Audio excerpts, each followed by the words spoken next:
So this is probably like a very different video to what you're used to, but I looked at my last video, which was the like editing prices video, and I hated it so much. Like I was going over the revisions on the editor, and I just realized like this is one of the worst videos I've ever made, and I hated it so much. So I wanted to redeem myself with a sort of like a Charlie Morgan Mario like style whiteboard kind of like the fucking finance guru kind of stuff, because I've got some like very cool frameworks that I want to show with you that's like made me a shit ton of money as an editor and made me like really think for myself and really cleared up so many myths and misconceptions I had in my mind about like storytelling in general. So I want to start off by saying, like, what is storytelling? Okay, so I'm just gonna write this down here. Like, what? Okay, what is storytelling? Telling. Let's just put storytell. Okay, so what is storytelling? Okay, well, it's essentially, well, first thing we need to know is that the story is the footage that the client gives us. Okay, that is the story. That's everything that we have. That's a story. Our jobs as editors is how we can tell that story in a compelling way that, you know, solves three things for the viewers. Okay, it provides context. Okay, it what's it called, sets the mood, and no, four things. So yes, so it sets the mood. It's we like the viewers will understand the objective, like the creator's objective, what they're trying to do. And number four is the synopsis. Okay. Oh my god. I don't know why I'm writing like that. Synopsis. Okay. I don't know why it's like all super slanted, but I guess it's just like my handwriting with the mouse. Anyways, so context. Actually, I'm gonna start with synopsis first. Synopsis. The most important thing, I can't stress how important this is. Okay. Synopsis is just the viewers having a general, like, just general understanding of what the video is going to be about. Like, do they know what's going to happen? Do they know what's going on? Like, if you told them the idea of it, would they probably like understand that like generally what's going to happen from like A to Z of the video? Okay, because if they don't understand the synopsis, they don't generally understand what's going on, then like the mood, like it can't set the mood. Okay. Um, the objective is completely out the window because they have no idea what the video is even about, let alone what the creator wants to get out of this video. And the context, well, the context sort of applies here, okay? Context is like getting them to understand what the video is and what's going on, okay?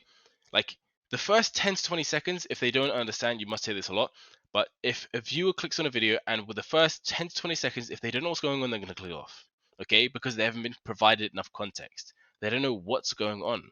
So, like, how can we achieve more context? It's super simple, okay? Don't, like, a lot of editors are trying to do this sort of storytelling tricks and knickknacks and like shit like this, and they do a lot of like visual editing with their intros and like all these fucking motion graphics and stuff, which just like puts off the entire act of giving their viewers context. Okay, shit like b-roll, simple b-roll will give them context. Okay, and it'll also just set the mood. Okay, you know, things like um putting later footage at the beginning, okay, just to give a teasers, okay, that's what they're called, teasers that gives context because they know what's to come. But like if we're at a point where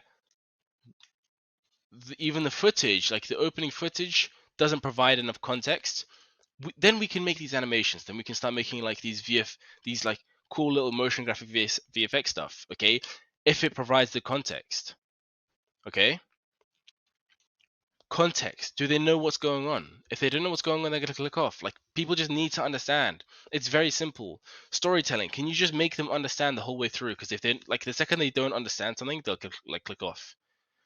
Okay, because they're gonna feel left behind. Oh, the video's going on, but I have no idea what's going on, so I might as well just leave this. You know, no idea what's fucking going on. Okay, the mood.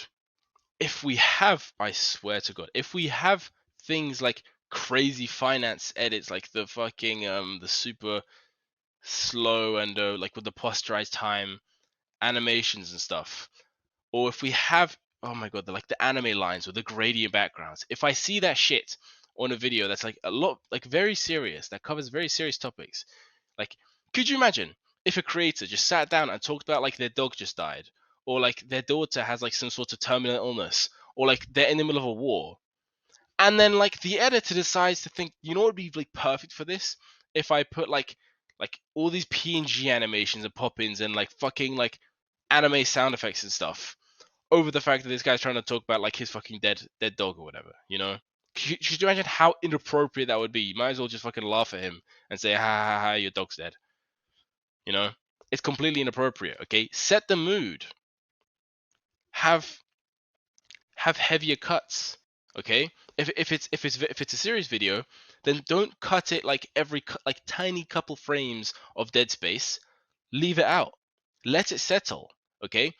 If somebody says something like, "Oh, da da da died," like if they know, if the audience, the channel audience knows about the dog, okay, they felt like they had a close connection with said dog and it died, and he says, "Fucking Loom, our dog Loom died."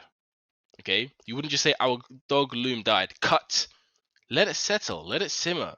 Okay, let them take it in. Okay, set the mood.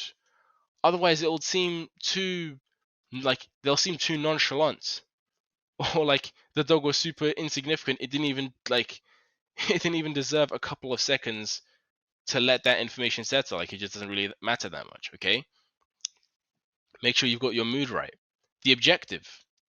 Okay, can we get the audience to understand what the creator wants out of this video and what he wants to achieve by the end of this without too much confusion?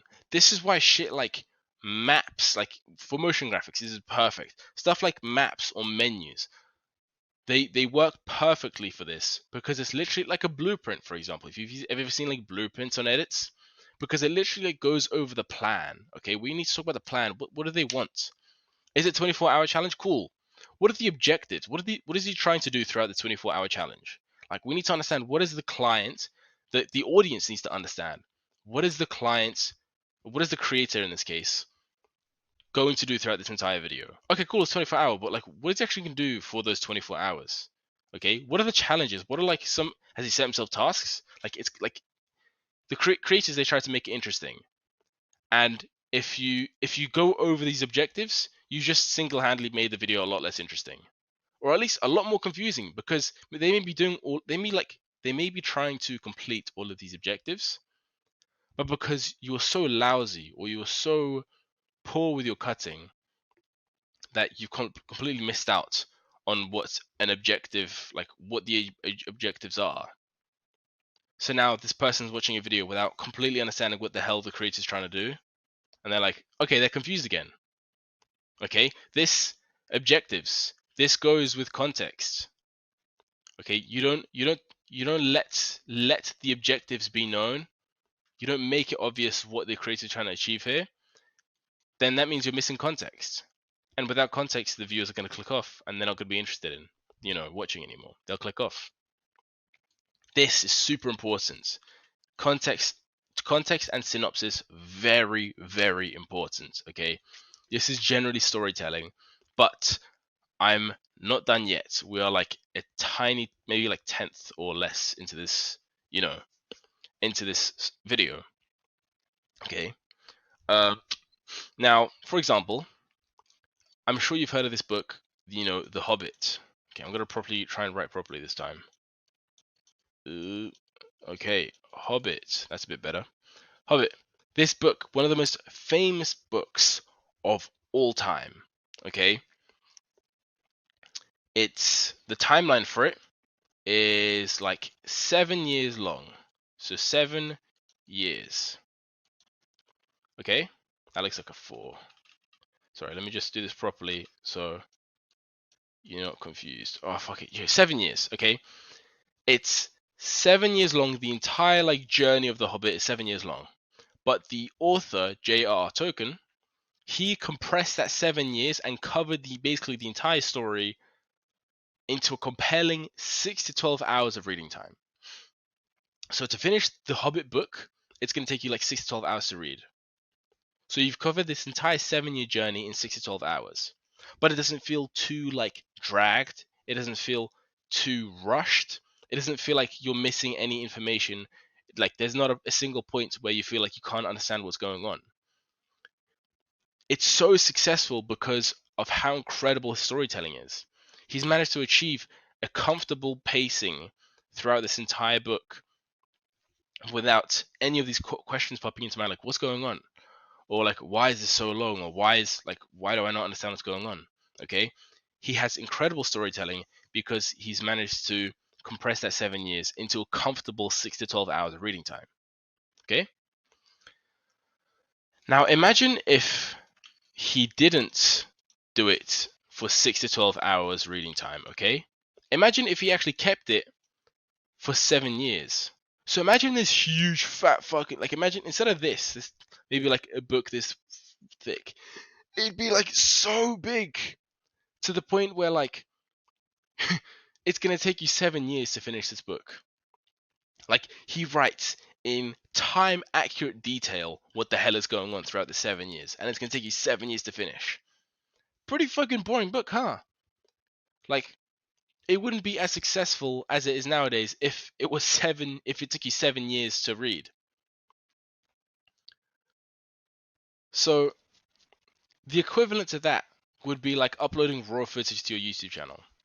And the reason why, like, I'm sure from the obvious it's just too long to read, but I'm going to go into like explicit detail why it's just so poor and like bridge the gap to YouTube videos.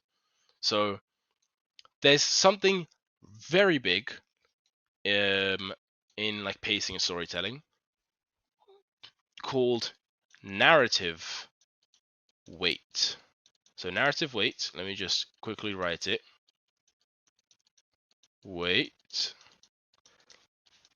Super important to understand. So I don't exactly remember the entire story of The Hobbit. I don't know what the ending was, but I'm gonna guess it was like, I think something about like a dragon and treasure. Okay, so imagine if you wrote in this time accurate timeline of 7 years. The book took you 7 years to read. That means when Bilbo, like the main character, when Bilbo goes to sleep and he sleeps for 10 hours, it's going to take you 10 hours to read about his sleep. Okay? Like the author's going to be writing in detail what the hell was going on for those 10 hours while he's asleep. And it's just, oh, he's kicking and turning and kicking and turning and he's snoring and it's dark outside. And it's just that for 10 hours straight. Okay? You've now read something so insignificant, something that really does not matter to the story for 10 hours straight. You've read about his sleep. Okay, now does this 10 hours of sleeping, does it matter? Does it like put anything? Does it push the story towards the ending here? Well, no. Oh, so then why did I just read 10 hours of it? I don't fucking know. Okay, which is why it would have been so poor. Which is why he didn't make it 7 years. He made it 6 to 12 hours. Because we don't need to know about like how Bilbo sleeps at night, you know? Okay, that's called imbalanced narrative weight. Because what if like when he fights the dragon, I'm guessing, what if he fights the dragon for like 3 hours? So very important part of the story, 3 hours long. Oh, but the sleep is like 10 hours long. Well, now I'm confused. Which matters more? Why did it take me 10 hours to read this, but 3 hours to read that? Like, why is there more to this than it is to that? You know, there's no narrative weight to this. It's completely imbalanced. So now, for some reason, I'm thinking, oh, so the sleep is more important, or is the dragon? The dragon feels like it should be more important, right? But it's like 3 times, like the sleep is 3 times as long as this is. So you get confused because there's no narrative weight. We don't know the significance. Like we can't tell the difference in insignificance between the two. Okay, narrative weight, super important. Okay, so when you're cutting your videos and you're just cutting out all the dead space, and let's say you just kept it at all the only the audio waves, like you know, when you're cutting and you just cut out the dead space where there's no talking, and you only keep in the points where you can hear stuff. Okay, cool. It would have been much better now that there's no dead space. But this could make no sense. Like there could be stuff like bloopers in here, or there could be stuff that anything that doesn't add to the plot or to the narrative of the video, okay, does not matter. Okay, so when you include it, your video has an imbalanced narrative weight. Okay, no balance there.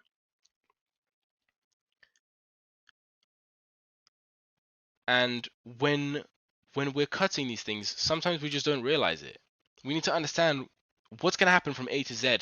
Are they going to understand it?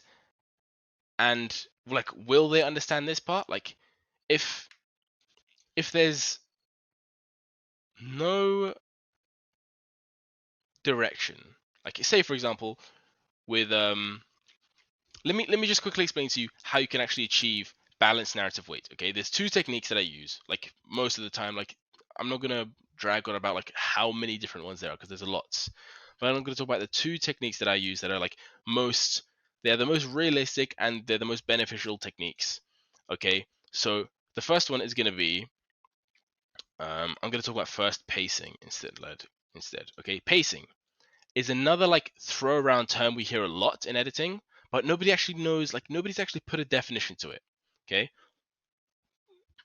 so this is gonna be pretty long, but this is gonna be pretty long, but I want you to bear with me because this is actually gonna make a lot of sense.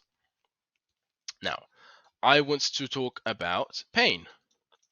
So our like as humans, our brains are programmed to stay away from pain. Like if we don't like that, we want to stay away from pain. But we chase reward. Okay, so our brains are programmed to stay away from pain, but chase reward. And reward is given to us through two different ways. So we have natural reward and we have addictive reward. And reward is given to us through this chemical called dopamine. Now, you may have heard of it, okay, you may have not, but generally, if you haven't, dopamine is the chemical that gets released into our brains when we are feeling this reward, when we're feeling rewarded for something. Now, natural reward, okay, is things like, perhaps cleaning our rooms because now we feel tidy, we feel productive and tidy, and, we feel put together. Or maybe the gym, you know, we've exercised, now we feel fit and we feel in shape and we feel good about ourselves. Or maybe you read a book and now you feel smart and you feel like you have a lot of new knowledge and you're feeling good. And like all these productive activities that we do, okay? That's that natural reward that we're chasing. But now there's stuff like addicting rewards. So, stuff like watching YouTube or like, watching TikTok.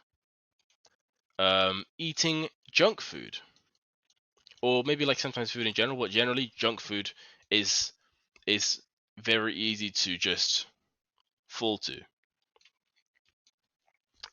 What else? So drinking, I'm just gonna put like drugs in general as well.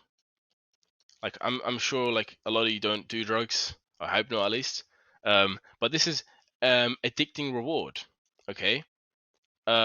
Stuff like masturbating also. Okay. Or stuff like I said, drinking, drugs, all of these things, they're addicting, and but they give us this reward. Now, if you could pick one, like if you could only pick one version of reward to get, which one would you like if you had the choice? Like obviously you're gonna pick natural, right?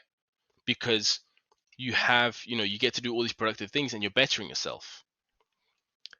But imagine if I told you that the difference in natural reward and addicting reward the amount of dopamine that we get, the difference is 1000% more. Like the addicting reward pushes out 1000% more dopamine than natural does. Okay, so say that's like natural dopamine, and this is like this is not to scale, but this is just to say like 1000% more dopamine we get from the addictive rewards rather than the natural rewards, you know? So we're a lot more prone to this sort of stuff than we are this. And YouTube is a huge part of it, okay? I watch a lot of YouTube videos. I watched like tens of thousands of YouTube videos. Like when I was a kid, I think I started watching YouTube around 2008, 2009, which is like 3 years after its release, and I was like 5 years old at the time. Like I was like iPad kid before iPad kids, bro. So I've watched like tens of thousands of YouTube videos, and I'm sure you have, like, you've watched hundreds or maybe like thousands of YouTube videos as well. And this goes the same with our audience. Like the people that we're editing for, they've watched thousands of YouTube content, like thousands of videos, and they've consumed so much content on YouTube. So they they have this sort of understanding of how pacing goes in videos. Okay? This isn't like an editing, like when you started editing, you didn't start cutting and knowing how to, like, the basics of cutting from like a YouTube tutorial. You knew it because this is generally how the cutting would look like on a video that you usually watch. Because you've consumed so much to the point where you have this sort of fundamental understanding of how YouTube videos work. Okay? So, um when when we see these videos, we understand that there's this consistent pattern of cutting. So let's say we have, like, this is like a track, and this is another track. All right, now say these are two tracks on our Premiere timeline. Okay, let's just do the little triangles to make it real. Okay, this is like the audio, but then it ends here, and then this is the audio, and then it ends like here. So now we have this much dead space. Okay, I'm gonna try and do a different color here. We have this much dead space. So we could be cutting this, and we could be cutting this. But if we cut to this much to the point where the audio just starts, we have to keep up with this for every other track. Okay, now let's say there's this. Okay, but because we cut up to the end or up to the very start of the audio, we now have to do it again to cut that and that. And we have to make sure we do that for every single. I'm not telling you to do it, but if that's your pattern, if that's how much dead space you want to cut off before the video or after the video, that's how much you have to do, and you have to keep doing that for every single clip from there on out. Okay? Generally, I would recommend 2 to 4 frames of dead space. Okay, so I'm going to put dead space. 2 to 4 frames of dead space, like 4 at the maximum. Generally 2 is pretty good. Of dead space here for every single thing, because you want to let the clip breathe a bit. Otherwise, it's too much, and it's like, again, too much. So I wouldn't recommend doing this. But if you did this, like if you edit for like kids channels or younger audiences, and you do this, you're instructed to do this, then you have to keep up this pattern for every single clip. Because the second you stop, okay, the second you edit a clip, and let's say you've cut all of these dead spaces out, but then there's like this huge gap of dead space here. Okay, this dopamine, like, they're gonna get this again. Everyone's gonna get this sort of flow of addictive dopamine. Okay, they're gonna get this flow of dopamine as usual from the cutting, because they've consumed enough content to understand how cutting and pacing works in videos, because it's just something that they've gotten deep rooted into their brain. But the second they come across this, they feel uncomfortable. Okay, they feel that pain that, as humans, they are like just generally known to avoid. Okay, so this is when they want to click off. So they click off, or maybe their attention spans aren't that bad, so they'll wait it out and see what is this section. Okay, what is this section? What happens here? But a lot of people, they'll just click off because their attention spans, like kids in general, are that bad. So you can't allow this to happen. And what this is breaking your pattern of consistency or deviation. Okay, this is called deviation. Like a deviated cut, basically. So if we have this consistency keeping up and keeping up, and then it stops, everyone's gonna stop like being super immersed into their video. They're gonna remember that they're not in this world that this video has put them in, and they're gonna wake up. They're gonna be like, "What is going on?" They're gonna like imagine if they were leaning back and watching a video. They're gonna lean forward and think, "Hey, what's going on? You know, why is this happening?" They're uncomfortable. They're feeling that pain. They're asking questions now. Why is this happening? Why am I not getting this? Like their dopamine, their flow of dopamine is interrupted because they now come across this. Okay, they've come across the deviated cut. So thinking, what's going on? Okay, and if you do this on purpose, okay, a lot of people, I've worked with a lot of editors, both for like outsourcing videos to them and also to like edit for my own channel. And they'll do this. They'll make this mistake of leaving a deviated cut here by accident. Okay, and I'll say just cut it, like just make sure to fix that cut, because they'll feel this. They'll feel awkward about this cut, about like the lack of cutting here, and they'll click off. But it is possible to leave these in on purpose. Okay, and when you make a deviated cut on purpose, generally it should mean that it's leading up to something significant that, you know, moves your narrative forward. Okay, that moves your story forward. Okay, because if you have these like consistent cuts and consistent flow and then it stops, remember everyone's going to lean forward and think, what's going on? And they're now focused. They're like, what is going on? Why is there nothing happening? Like, what's this going to lead to? And then if it leads to nothing, you've just betrayed their trust. Like they're wondering what's going on, and nothing happens. If nothing happens in this section, you've betrayed their trust, and they click off because they're like, oh, that was weird. I don't like that. I'm not gonna watch that anymore. But if you leave a deviated cut and something significant happens, like let's say, for example, you're editing, it could be anything, by the way, like this could go for any genre. Let's say an IRL video, and they're just having fun, they're talking, they're vlogging and stuff with these consistent cuts, and then there's just this pause, like this, they're recording, but nothing's happening, nobody's talking, everyone's just like walking and stuff, and then people just like lean in, they're like, what's going on? And this is actually the build up for something, like something crazy will happen. I don't know. This guy like starts shouting, or fireworks are set off, or something crazy. I don't know. I can't think of anything, but just generally anything crazy that would just happen in that video that may, that may not be on purpose. That just happens. Okay. These are the sorts of significant things that happens, like significant events that happen in videos for you to leave in. Because if you leave a raw, like this deviated cut, if you leave just this raw space here, the viewers are going to get the same reaction as the creator did when they came across this. Like, again, another example. Let's say there's a game, somebody's playing a game, or like FIFA pack openings. I don't know if you guys watch FIFA, but like basically in FIFA there are these packs that you open, and you know, you got to wait for the animation to happen to see what you're going to get. And generally, you want to get something good, something expensive.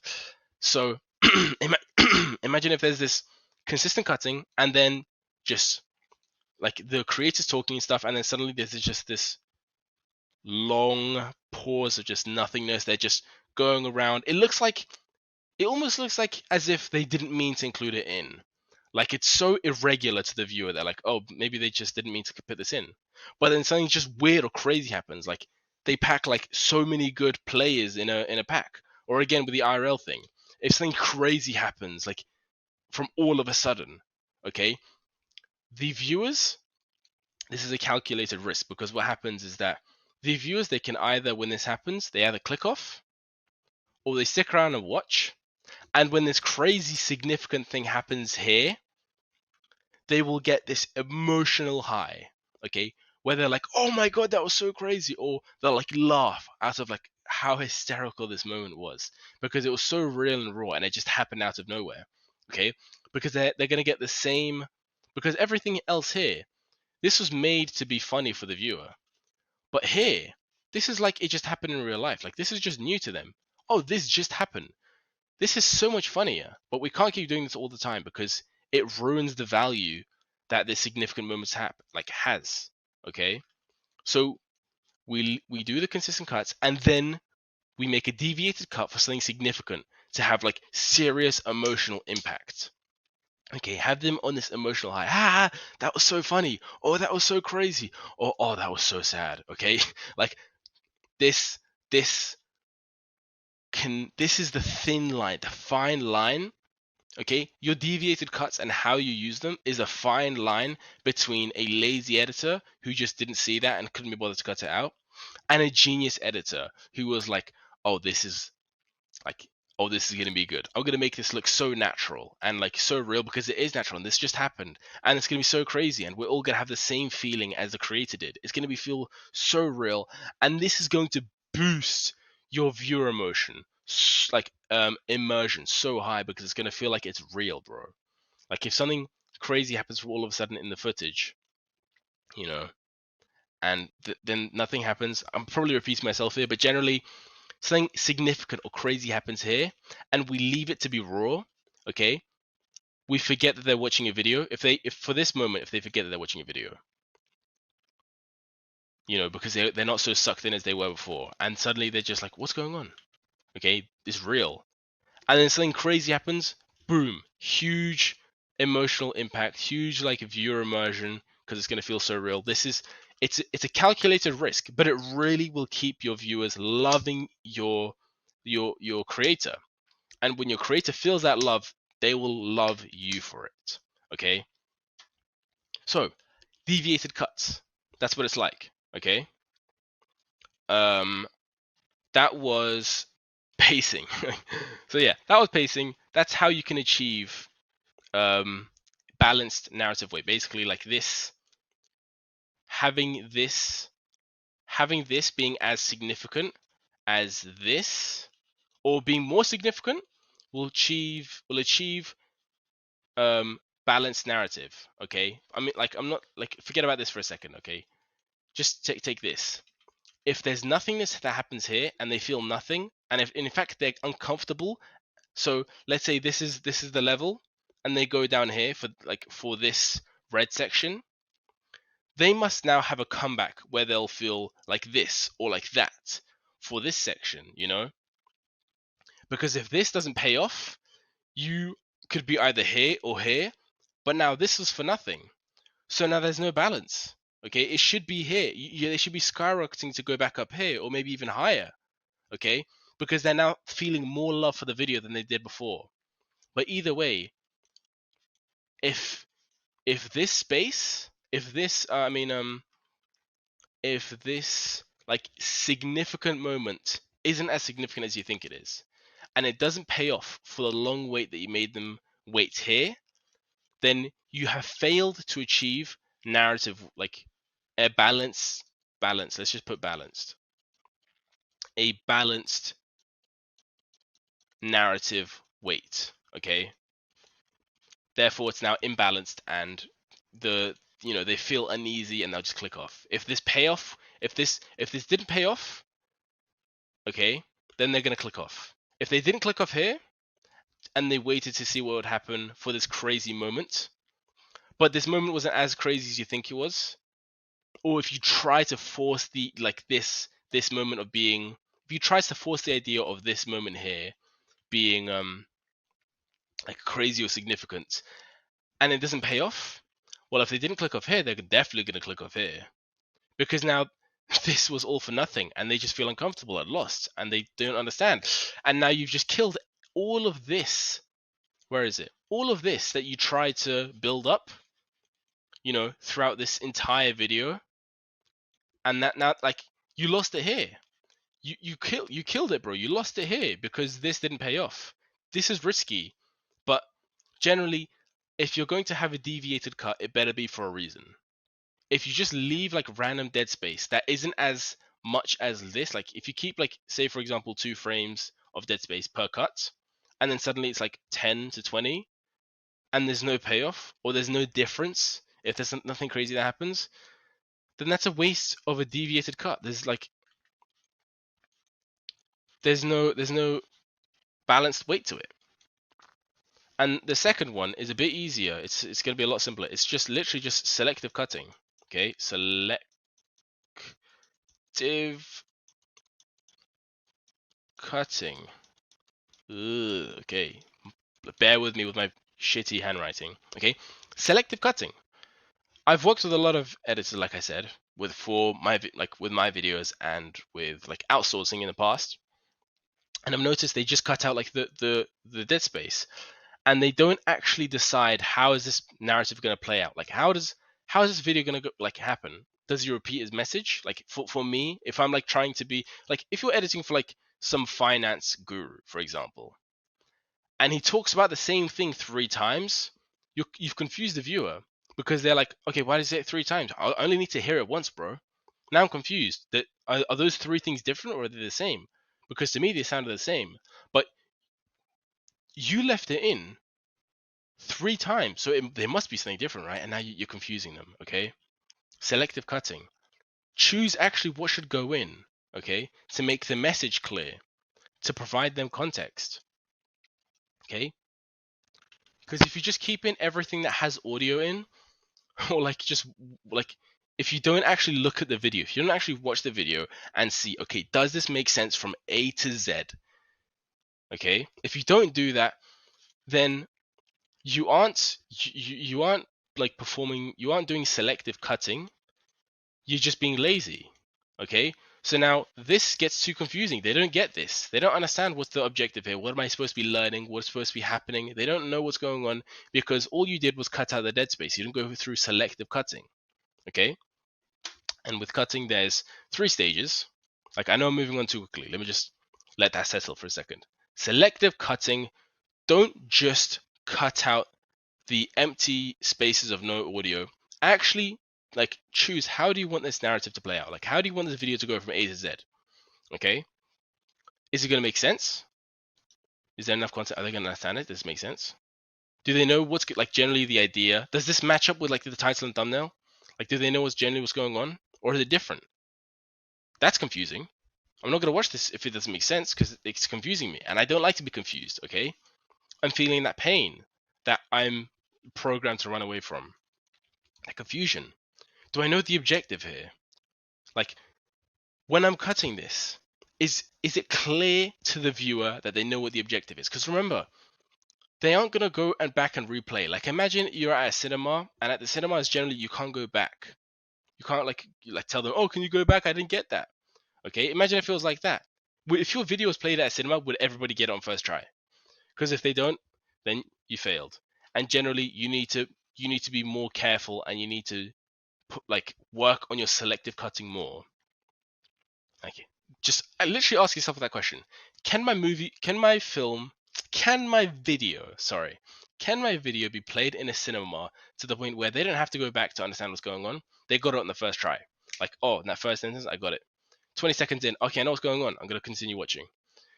Because if you aren't working on your selective cutting, the first 10 to 20 seconds don't work. And if those first 10 to 20 seconds don't work and they're not getting the context, they're not understanding what the mood is supposed to be like, they're not understanding what the general idea of the video is, they don't know what the creator is trying to achieve here in those first 10 to 20 seconds because of your poor selective cutting, then the entire video suffers. The entire video suffers because they don't know what's going on at the beginning, so how should they know what's going on like for the rest of it? So they click off. That's how like AVD works, bro. That's how retention works. Okay? People think retention is like just cut out every single bit of like dead space, so there's like only audio and like just fucking no, that's not how retention works. Okay? Selective cutting. Work on it, bro. Like, work on actually making a narrative, a story here. Okay? Am I missing anything? um, yeah. So, actually, I think I'm going to talk about one more thing before I end this video. Retention itself. So, retention is split into two methods. So, remember this: the two F's of retention. So, force and faith. Force is what those cringy fucking like kids channels do, where they have like so many sound effects and super loud music and super loud screaming. They're like this all the time. Look at me, look what's going on, focus on me. Force. They force it. They cut every single bit of dead space out so nobody can actually digest what's going on. They're just gonna pray that the viewer will watch it throughout the entire way because they're stimulated. They're focusing on stimulation. I hate this. I hate this so much. I hate if you work on kids channels, I'm telling you now, stop. Okay?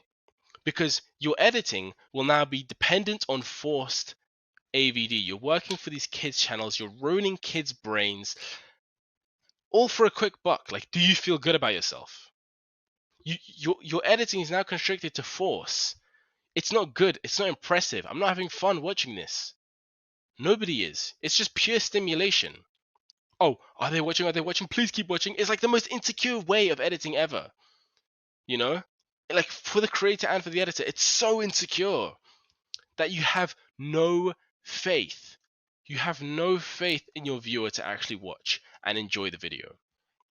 Faith, okay? Faith is what you want to achieve, where you actually you take the risks, like deviated cuts.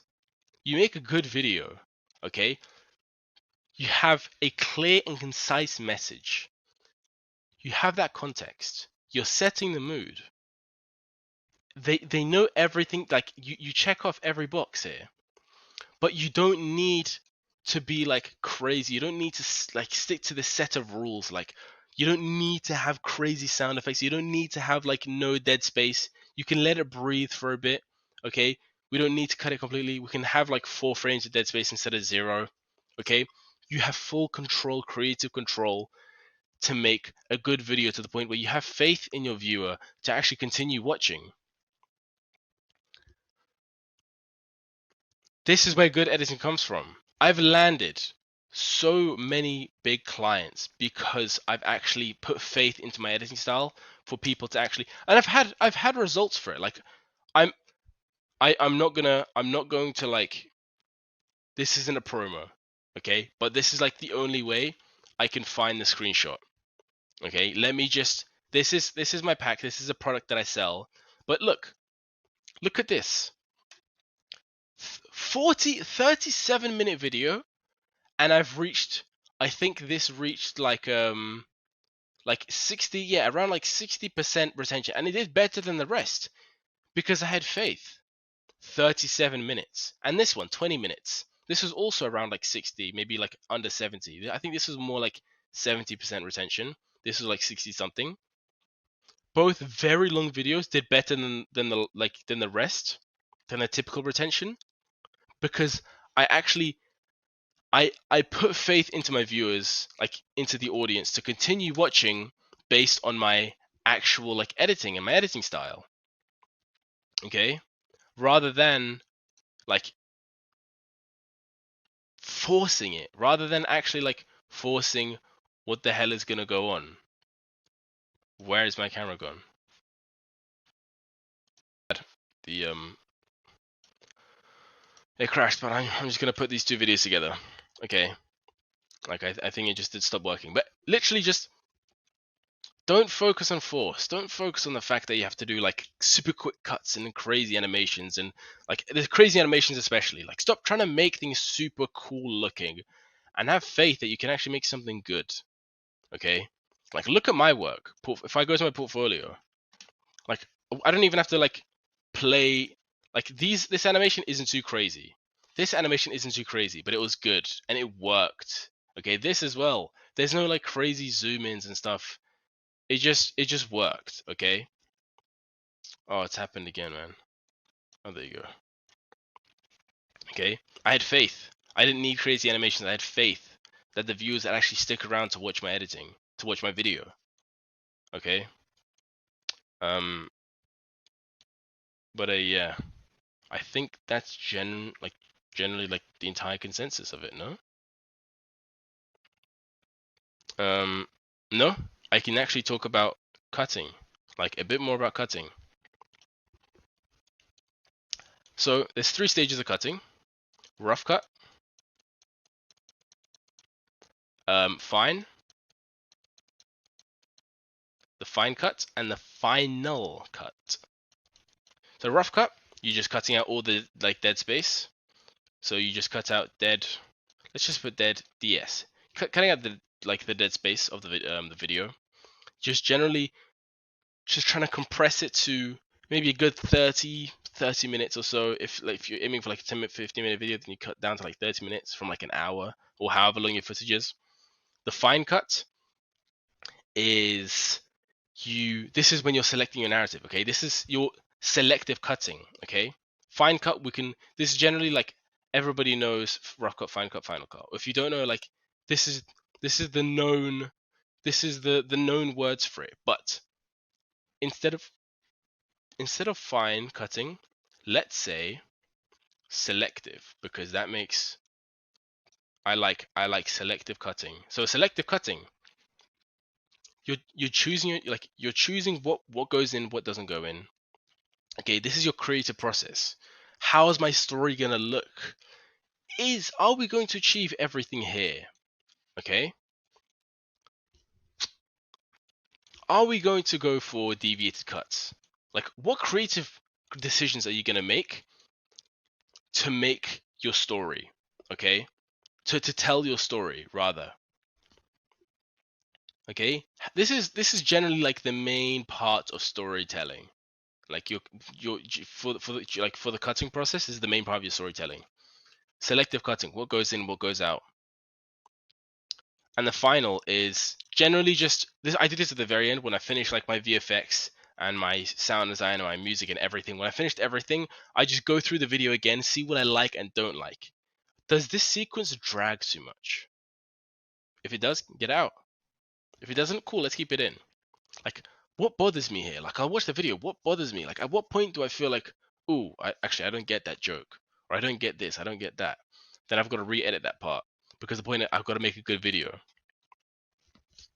Um,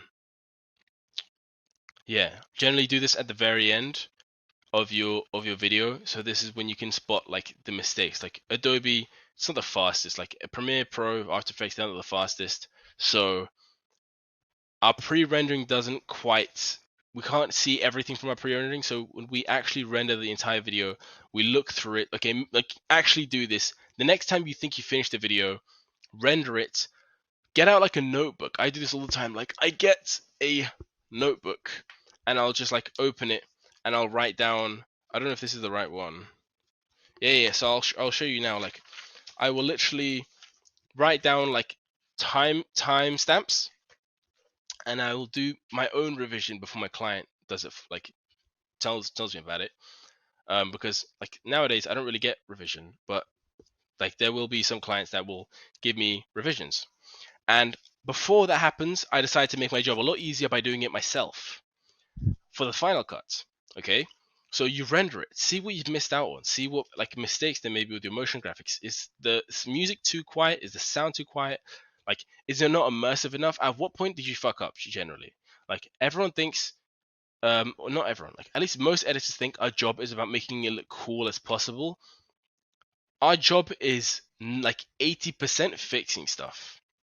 Okay, our job it's very under the radar. Like people don't really appreciate it as much as we would hope to, but generally we need to fix things, make sure things are intact, things work, and things are digestible, and provide enough context. Like that's the very boring reality of our job. Okay, cool. Like there are stuff that we may enjoy doing, but we shouldn't focus on it too much, otherwise the entire thing suffers.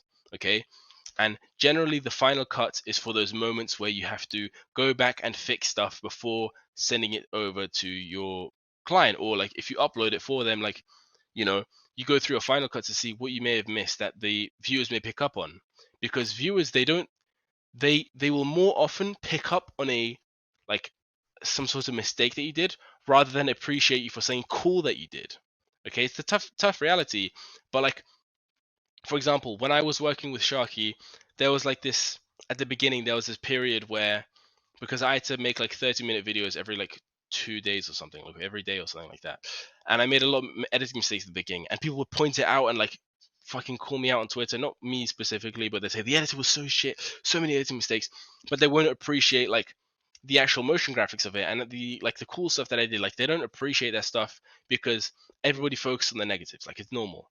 Like, this is like your insecurities, for example. Like, that you have a lot of good qualities that you ignore because you focus on the negatives. Like, everybody focuses on the negatives. Okay, this is the same with the audience. Of the final cut is so important because we need to make sure that they're not seeing these mistakes and that they're too busy enjoying the video.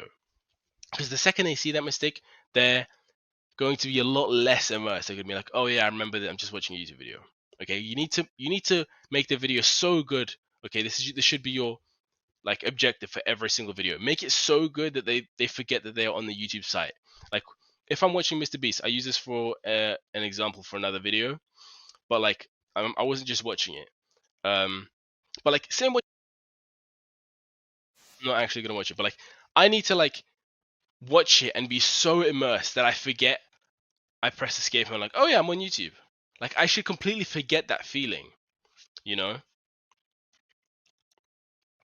that's the goal here. But yeah, that's generally what I wanted to talk about. And if you like this style, this sort of like Charlie Morgan, finance guru, like whiteboard style videos, please let me know, because I really enjoyed making this one more than my other videos. And I made this one because I really disliked my last video where I was in Bali. I think it was like generally one of my worst videos, and if you liked it, then I'm glad you did. But for me personally, I want to start doing better, and I'm thinking of starting with content like this, like doing more content like this more often. So please, like, do not be afraid to let me know in the comments, or to let me know in my Twitter DMs or Discord DMs if you have me there. Just let me know what you thought of the video. If you learned a lot, the goal was for you guys to just jot down notes and say, man, I'm learning stuff from this guy. Like, I want to make sure this video is super good, and I'm really hoping that you guys learn something from this. And if you want to, like, if you think you're learning better from this than you are about other videos, like, let me know and I'll start doing more of these, because I really personally enjoyed it. I'm just hoping that you guys did as well. But yeah, peace.